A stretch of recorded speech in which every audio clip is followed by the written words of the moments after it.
Salut tout le monde, hi everyone, merci beaucoup de me suivre. Thank you very much for actually following me. Maintenant, nous allons continuer avec les épreuves obligatoires du TEF. Now we are going to be continuing with our lessons, which is based on the compulsory or the obligatory aspect of the TEF Canada test. Maintenant, nous avons déjà traité la structure du TEF. We have actually already treated the structure of TEF, les épreuves obligatoires. We have also done the compulsory test. Maintenant, pour cette vidéo, for this video, nous allons continuer expliquer chacun chaque des épreuves obligatoires. Now we want to actually continue with explaining just each of those questions or each of those tests one by one. Maintenant, aujourd'hui, on traite la compréhension écrite. Today we are going to be treating the reading skill.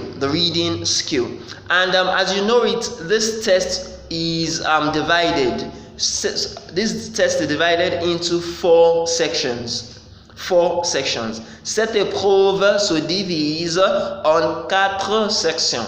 Now, it's divided into 4 sections. D'abord, section A, section B, section C, section D. Merci beaucoup. Maintenant, objectif de chaque section. Now, what are the objectives of each of the sections? Section A, l'objectif est identifier un document. The objective of the first section is to actually identify a document. Which kind of document? Par exemple, message court, maybe a short message, ou bien publicité or publicity, petite annonce, announcement, notice d'emploi, maybe job opportunities, carte postale or postal card, ainsi de suite, and so on.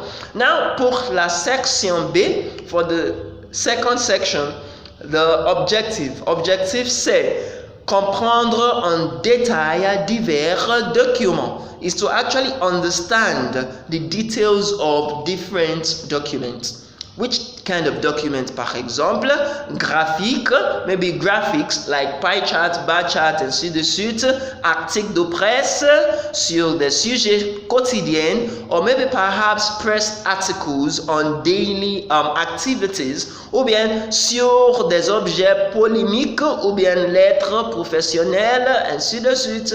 And it can also be based on professional letters that are written by people.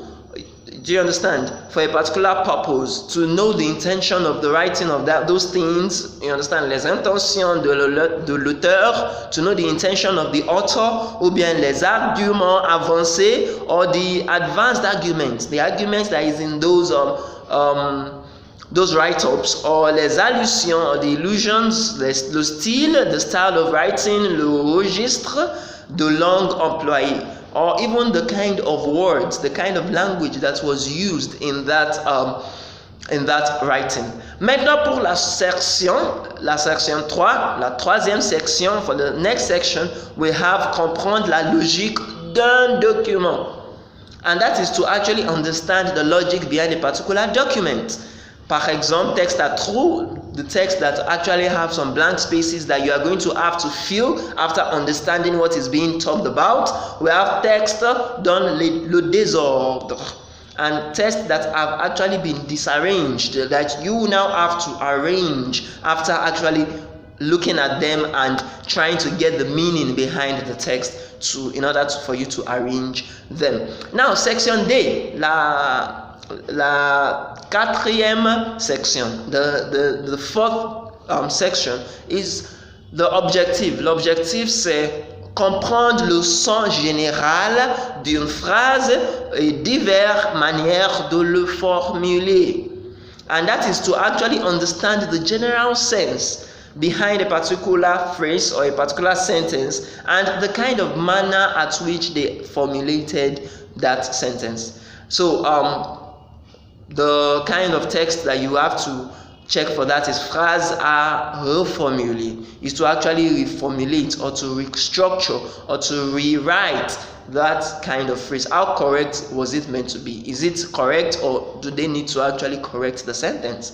So merci beaucoup. Pour la section A, on a juste 10 questions. For first section, we have only 10 questions. Mais pour section B, on a 25 questions.